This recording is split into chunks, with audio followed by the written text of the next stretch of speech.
ঢাকার ব্যস্ত সকালগুলো বরাবরই এক অদ্ভুত প্রতিযোগিতার গল্প বলে। চারদিকে গাড়ির হর্ন, ছুটে চলা মানুষ আর কংক্রিটের জঙ্গলের মাঝেও যেন এক অদৃশ্য ইঁদুর দৌড় লেগেই থাকে। কিন্তু শহরের ঠিক অভিজাত এলাকাতেই মাথা উঁচু করে দাঁড়িয়ে থাকা ইম্পিরিয়াল হেরিটেজ ইউনিভার্সিটির ভেতরের পৃথিবীটা ছিল একেবারেই আলাদা। এটি শুধু একটি শিক্ষা প্রতিষ্ঠান ছিল না, বরং ছিল আভিজাত্য আর ক্ষমতার এক বিশাল প্রদর্শনী।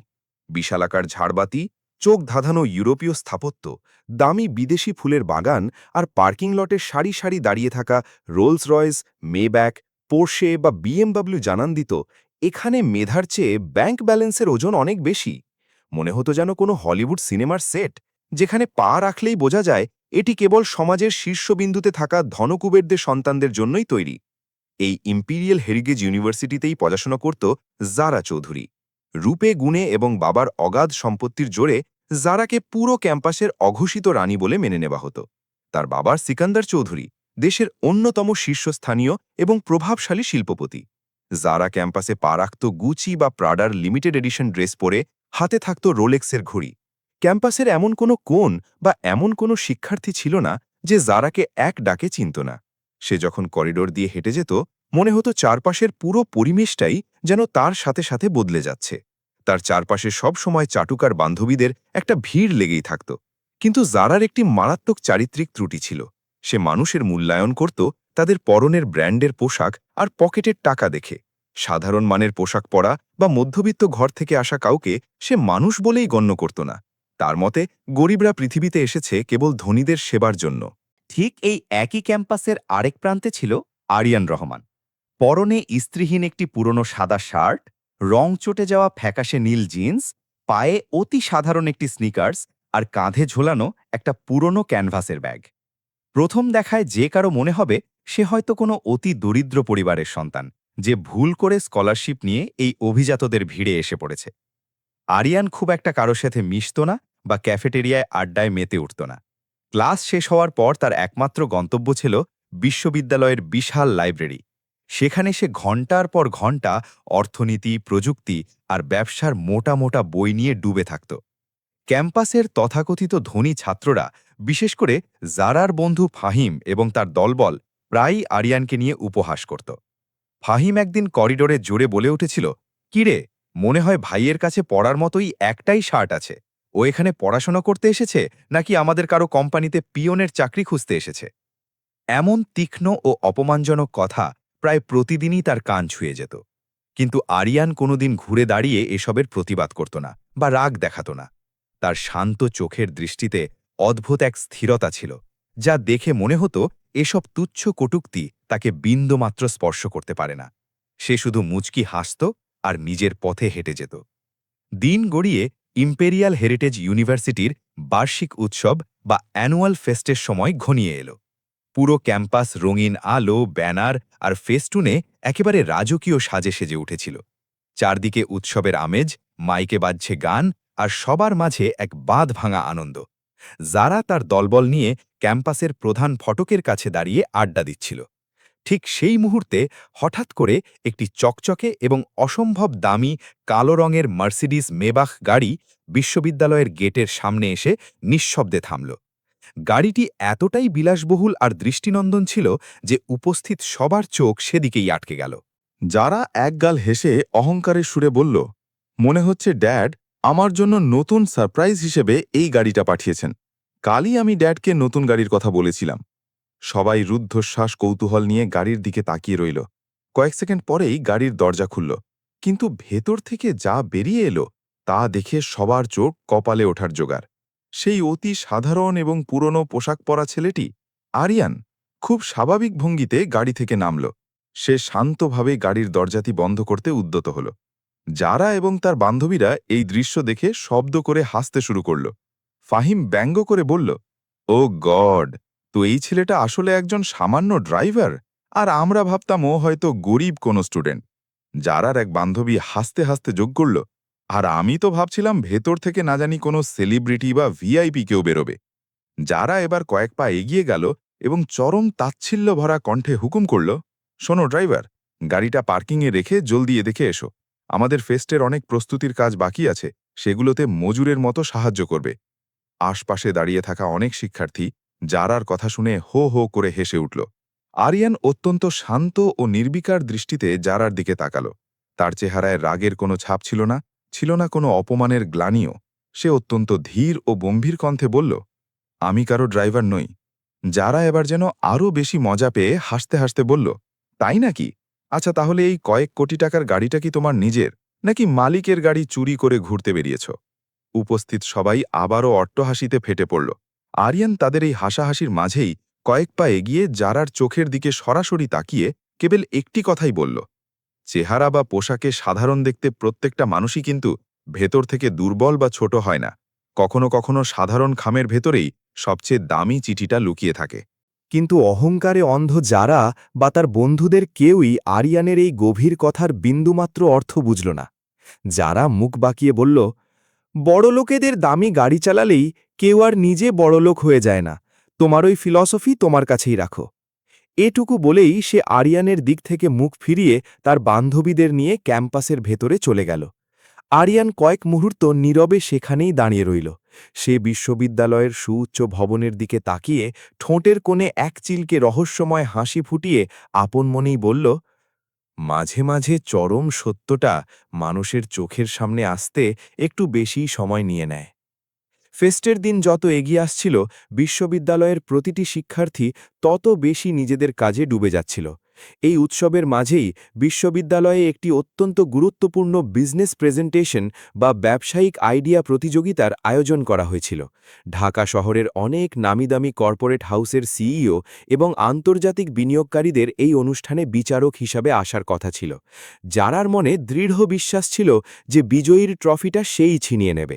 সে প্রেজেন্টেশন বানিয়েছিল হাই এন্ড লাক্সারি ফ্যাশন ব্র্যান্ডের ওপর। যথাসময়ে প্রতিযোগিতা শুরু হলো। এক এক করে শিক্ষার্থীরা মঞ্চে গিয়ে তাদের ব্যবসায়িক প্রেজেন্টেশন দিতে শুরু করল। বেশ কিছুক্ষণ পর ঘোষক মঞ্চে আরিয়ান রহমানের নাম ঘোষণা করলেন। সেই একই পুরনো এবং সাধারণ পোশাক গায়ে জড়িয়ে আরিয়ান অত্যন্ত আত্মবিশ্বাসের সাথে মঞ্চে এসে দাঁড়াল। দর্শকের সারি থেকে ফাহিম আবারও উপহাস করে উঠল, এই নাও, এবার ড্রাইভার সাহেবও আমাদের বড় বড় ব্যবসার কৌশল শেখাতে চলে এসেছেন, সবাই খাতা কলম বের করো। কিন্তু ঠিক কয়েক মুহূর্ত পরেই পুরো অডিটোরিয়াম পিনপতন নীরবতায় ডুবে গেল। আরিয়ান স্ক্রিনে তার প্রজেক্ট কৃষি টেক উপস্থাপন করল। এটি ছিল এমন একটি প্রযুক্তিভিত্তিক সাপ্লাই চেন প্ল্যাটফর্ম যা প্রান্তিক কৃষকদের সাথে সরাসরি আন্তর্জাতিক বাজারের ক্রেতাদের যুক্ত করবে, মাঝখান থেকে সমস্ত দালাল চক্রকে দূর করে দেবে। আরিয়ান এত নিখুঁত, আধুনিক এবং যুগান্তকারী ডেটা অ্যানালিসিস উপস্থাপন করল যে সামনের সারিতে বসে থাকা বিশ্ববিদ্যালয়ের সিনিয়র প্রফেসররাও বিস্ময়ে হতবাক হয়ে গেলেন। তার কণ্ঠস্বরে ছিল ইস্পাত কঠিন আত্মবিশ্বাস, আর তার প্রতিটি শব্দে ছিল গভীর জ্ঞানের ছাপ। বিচারকের আসনে বসে থাকা বড় বড় শিল্পপতিরাও একে অপরের মুখ চাওয়াচাওয়ি করতে লাগলেন, এই ভেবে যে এত তরুণ একজন ছেলের মাথায় এত পরিণত ব্যবসায়িক বুদ্ধি কিভাবে এলো। প্রেজেন্টেশন শেষ হতেই পুরো হলঘর কান ফাটানো করতালিতে ফেটে পড়ল। সমস্ত বিচারক একমতে আরিয়ানকে প্রথম স্থান অধিকারী হিসেবে ঘোষণা করলেন। কিন্তু জারার অহংকারে এই হার চরমভাবে আঘাত করল। সে কিছুতেই মেনে নিতে পারছিল না যে একটা ড্রাইভার তার চেয়ে ভালো কিছু করতে পারে।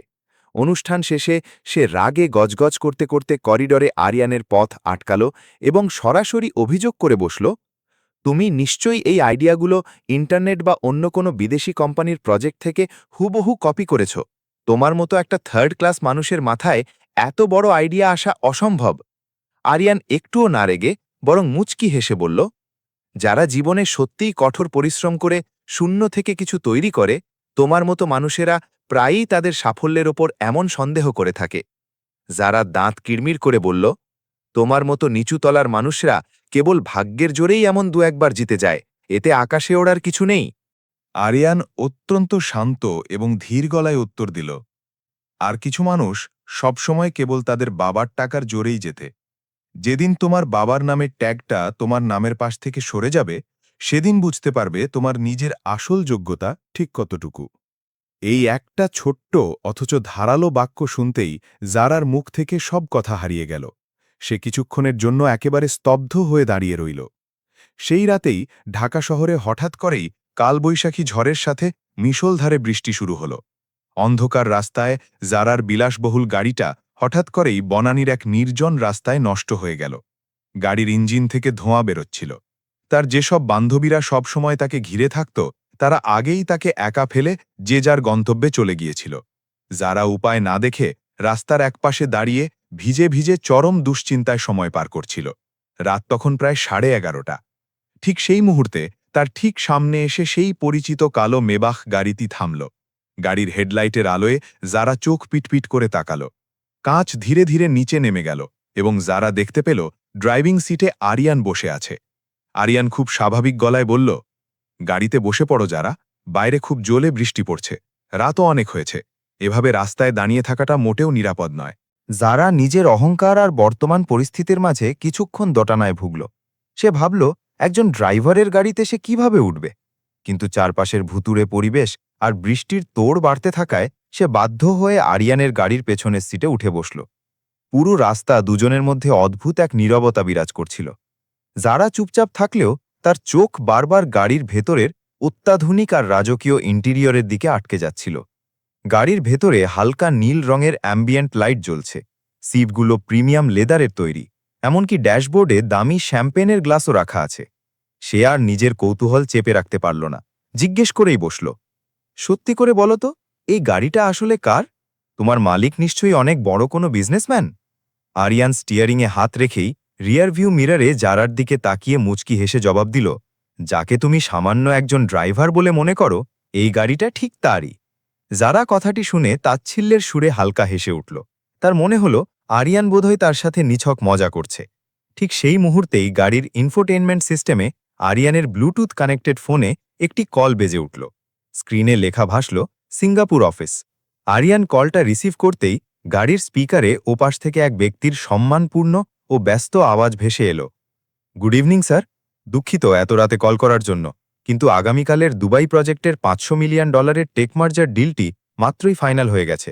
ইনভেস্টররা সব শর্ত মেনে নিয়েছে, এখন শুধু আপনার ডিজিটাল সিগনেচারের অপেক্ষায় আছি আমরা। আরিয়ান শান্ত গলায় বলল, ঠিক আছে ডেভিড, আমি ল্যাপটপ অন করে 15 মিনিটের মধ্যে মেল চেক করছি। তুমি লিগ্যাল টিমকে পেপারসগুলো রেডি রাখতে বলো। জারার হাসি নিমেষে মিলিয়ে গেল। তার মনে হল যেন তার পায়ের নিচ থেকে মাটি সরে যাচ্ছে। সে চরম বিস্ময় আর অবিশ্বাসের দৃষ্টিতে আরিয়ানের ব্যাক প্রোফাইলের দিকে তাকিয়ে রইল। তার মনে প্রথমবারের মতো এই প্রশ্নটি খুব শক্তভাবে ধাক্কা দিল, এই আরিয়ান কি সত্যিই কেবল সাধারণ কোনো গরিব ঘরের ছেলে, নাকি তার এই জীর্ণ শার্টের আড়ালে এমন এক বিশাল পরিচয় লুকিয়ে আছে যা তার বাবার চাইতেও কয়েক গুণ বড়। পরের দিন সকাল থেকেই পুরো বিশ্ববিদ্যালয়ের আনাচে কানাচে একটাই কানাঘুষা চলছিল, গতকাল রাতে যারা নাকি আরিয়ানের গাড়িতে চড়ে বাড়ি ফিরেছে। ফাহিম জারাকে দেখে ঠাট্টা করে বলল, কি ব্যাপার যারা, শেষে ড্রাইভারের গাড়িতে করে বাড়ি ফিরতে হলো? কিন্তু জারার ভেতরে আর সেই আগের অহংকারী রূপটা ছিল না। সে ফাহিমের কথায় কোনো জবাব না দিয়ে চুপচাপ হেঁটে চলে গেল। তার মনে কেবল কাল রাতের ওই ফোন কলটার কথাই বাজছিল। সেই দিনই বিশ্ববিদ্যালয়ের প্রধান অডিটোরিয়ামে ঢাকা শহরের সব বড় বড় শিল্পপতি, মন্ত্রী ও আন্তর্জাতিক বিনিয়োগকারীদের নিয়ে এক অত্যন্ত জরুরি সভার আয়োজন করা হয়েছিল। পুরো অডিটোরিয়ামকে রাজকীয়ভাবে সাজানো হয়েছিল। সমস্ত ছাত্রছাত্রী, শিক্ষক শিক্ষিকারা চরম উৎসাহ নিয়ে সেখানে উপস্থিত হয়েছিল। যারাও তার বাবা সিকান্দার চৌধুরীর সাথে একেবারে সামনের ভিআইপি সারিতে এসে বসল। মঞ্চে শহরের নামিদামি সব ব্যবসায়ী ও ক্ষমতাবান ব্যক্তিরা বসেছিলেন, কিন্তু ঠিক মাঝখানের প্রধান অতিথির চেয়ারটি তখনও ফাঁকা পড়েছিল। বিশ্ববিদ্যালয়ের উপাচার্য বা প্রিন্সিপাল বারবার উদ্বিগ্ন হয়ে নিজের হাতঘড়ি দেখছিলেন আর দরজার দিকে তাকাচ্ছিলেন। হঠাৎ করে এই অডিটোরিয়ামের প্রবেশপথে একটা বিশাল চাঞ্চল্য তৈরি হল। বেশ কয়েকজন কালো স্যুট পরা বডিগার্ড দরজা দিয়ে ভেতরে প্রবেশ করে দুই পাশে দাঁড়িয়ে গেল। সবার দৃষ্টি একসাথে দরজার দিকে ঘুরে গেল। ভেতরে প্রবেশ করল আরিয়ান। আজও তার গায়ে সেই আগের মতোই অতি সাধারণ পোশাক, মুখে সেই পরিচিত শান্ত আর নির্লিপ্ত চেহারা। কিন্তু আজকের পরিস্থিতিটা ছিল কল্পনারও বাইরে। বিশ্ববিদ্যালয়ের উপাচার্য স্বয়ং প্রায় দৌড়ে গিয়ে অত্যন্ত বিনীতভাবে তার সাথে করমর্দন করলেন। সারিবদ্ধভাবে বসে থাকা সমস্ত সিনিয়র প্রফেসর, ডিন এবং মঞ্চে বসে থাকা স্বনামধন্য ব্যবসায়ীরা চরম সম্মানের সাথে নিজেদের আসন ছেড়ে দাঁড়িয়ে পড়লেন। পুরো হলঘরে উপস্থিত হাজারো মানুষ বিস্ময়ে একেবারে জমে গেল। যারা নিজের সিট থেকে অজান্তেই উঠে দাঁড়াল। তার চোখের সামনে যা ঘটছিল তার বিন্দু বিসর্গাও সে বিশ্বাস করতে পারছিল না। উপাচার্য মাইক হাতে নিয়ে সবার উদ্দেশ্যে বলতে শুরু করলেন, সম্মানিত সুধীমণ্ডলী, আজ আমাদের মাঝে দেশের সবচেয়ে উদীয়মান আন্তর্জাতিক টেক জায়ান্ট এআর ভেঞ্চার্সের প্রতিষ্ঠাতা এবং তরুণ কর্ণধার উপস্থিত আছেন। তিনি শুধু একজন বিলিয়নারি নন, বরং তিনি এই ইম্পিরিয়াল হেরিটেজ ইউনিভার্সিটির সার্বিক উন্নয়ন ও রিসার্চ ফান্ডের জন্য 200 কোটি টাকার অনুদান দিয়েছেন। কয়েক সেকেন্ডের জন্য পুরো অডিটোরিয়ামে শ্মশানের মতো নীরবতা নেমে এলো।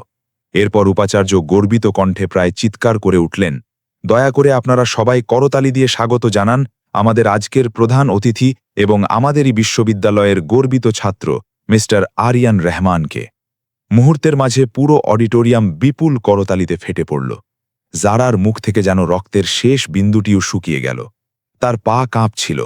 তার বারবার মনে পড়তে লাগল আরিয়ানকে বলা তার প্রতিটি অপমানজনক কথা, প্রতিটি তাচ্ছিল্য ভরা খোঁটা আর ড্রাইভার বলে ডাকার সেই মুহূর্তটি। যে ছেলেটিকে সে এতদিন তার পায়ের নখের যোগ্যও মনে করেনি, সেই ছেলেই আজ দেশের অন্যতম কোটিপতি ব্যবসায়ী হিসেবে সবার সামনে দাঁড়িয়ে। জারার বাবা সিকান্দার চৌধুরীও অত্যন্ত অবাক হয়েছিলেন। তিনি তো আরিয়ানের কোম্পানির সাথে চুক্তির জন্যই মাসের পর মাস ঘুরেছেন। তিনিও মঞ্চে গিয়ে পরম শ্রদ্ধার সাথে আরিয়ানের সাথে হাত মেলালেন। কিন্তু এত কিছুর পরও আরিয়ানের চোখে মুখে অহংকার বা দাম্ভিকতার লেশমাত্র ছিল না। সে সবার উদ্দেশ্যে মাথা নত করে সম্মান জানাল। পুরো অনুষ্ঠান শেষ হওয়ার পর যারা ভারাক্রান্ত মন নিয়ে ক্যাম্পাসের পেছনের বোটানিক্যাল গার্ডেনের এক নির্জন বেঞ্চে একা বসেছিল। তার দু চোখ বেয়ে গড়িয়ে পড়ছিল তীব্র অনুশোচনা আর লজ্জার জল। সে বুঝতে পারছিল সে কত বড় অপরাধ করেছে। ঠিক তখনই শুকনো পাতার মর্মর শব্দ তুলে আরিয়ান ধীর পায়ে সেখানে এসে দাঁড়াল। যারা আরিয়ানের দিকে তাকাতেই পারছিল না। সে মাথা নিচু করেই কাঁপা কাঁপা গলায় প্রায় কেঁদে ফেলে বলল, প্লিজ আমাকে তুমি ক্ষমা করে দাও আরিয়ান। আমি তোমাকে চিনতে পারিনি। আমি তোমাকে পুরোপুরি ভুল বুঝেছিলাম। আমার অহংকার আমাকে অন্ধ করে দিয়েছিল। আরিয়ান তার সেই চিরচেনা স্নিগ্ধ হাসি হেসে জারার পাশে বসল। শান্ত গলায় বলল, এতে তোমার কোনো ভুল নেই যারা, ভুলটা ছিল তোমার দৃষ্টিভঙ্গির। তুমি এমন একটা পরিবেশে বড় হয়েছ যেখানে টাকার অঙ্ক দিয়ে মানুষের সম্মান মাপা হয়। তোমার চারপাশের জগৎ তোমাকে যা শিখিয়েছে তুমি সেভাবেই আমাকে বিচার করেছ। জারার চোখ লজ্জায় আরও নিচু হয়ে গেল। সে ধরা গলায় জিজ্ঞেস করল, কিন্তু তুমি তো চাইলে প্রথম দিনই তোমার আসল পরিচয়টা সবাইকে জানিয়ে দিতে পারতে। তাহলে কেউ তোমাকে অপমান করার সাহস পেত না। কেন জানাওনি? আরিয়ান আকাশের দিকে তাকিয়ে গভীর কণ্ঠে বলল, কারণ যারা, আমি দেখতে চেয়েছিলাম আমার ব্যাংক ব্যালেন্স, আমার মেব্যাক গাড়ি বা আমার কোম্পানির পরিচয়ের আগে এই সমাজের মানুষ আমাকে একজন সাধারণ রক্তমাংসের মানুষ হিসেবে সম্মান করতে জানে কিনা। যদি কেউ আমার সাধারণ পোশাক দেখে আমাকে সম্মান করতে না পারে, তবে আমার টাকা দেখে করা তার সম্মানটা তো পুরোপুরি নকল। কথাগুলো শুনে জারার হৃদয়ে যেন একটা বিশাল হাতুড়ির আঘাত পড়ল। সে তার জীবনে প্রথমবারের মতো গভীরভাবে উপলব্ধি করতে পারল যে সে এতদিন কতটা মিথ্যে আর মেকি একটা অহংকারের জগতে বাস করছিল। এরপর যারা খুব কৌতূহল নিয়ে তাকে জিজ্ঞেস করল, আচ্ছা আরিয়ান, তোমার তো এত অঢেল টাকা, এত প্রতিপত্তি, তারপরেও তুমি এত সাদামাটাভাবে জীবনযাপন করো কেন? তুমি চাইলেই তো প্রতিদিন ডিজাইনার শার্ট পরতে পারো। আরিয়ান হালকা দীর্ঘশ্বাস ফেলে উত্তর দিল, কারণ যারা, আমি দারিদ্র্যকে খুব কাছ থেকে দেখেছি। আমি জানি অভাবের রূপ কতটা ভয়ঙ্কর। এরপর আরিয়ান তার ফেলে আসা জীবনের গল্প জারাকে শোনাল।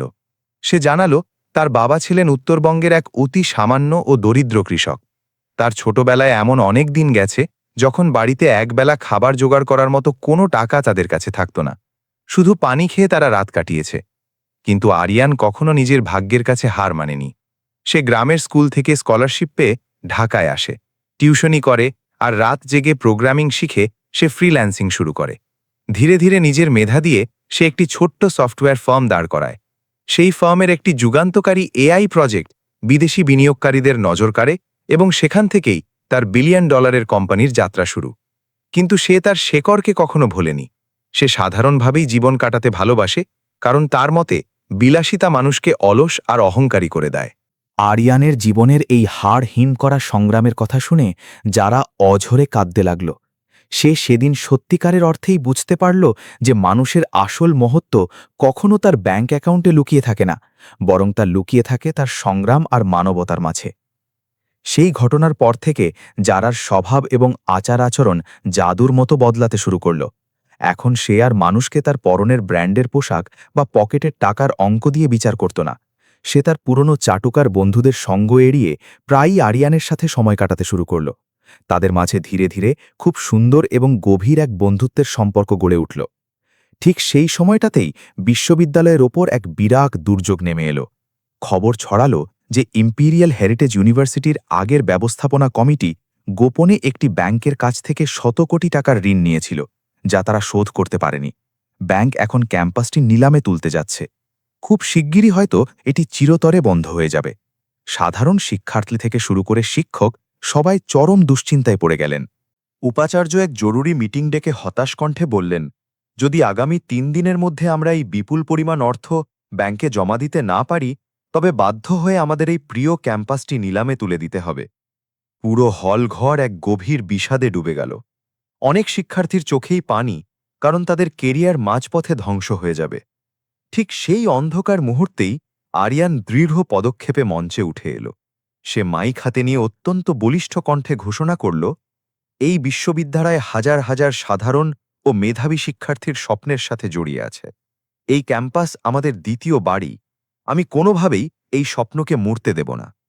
সবাই অবাক হয়ে তার দিকে তাকিয়ে রইল।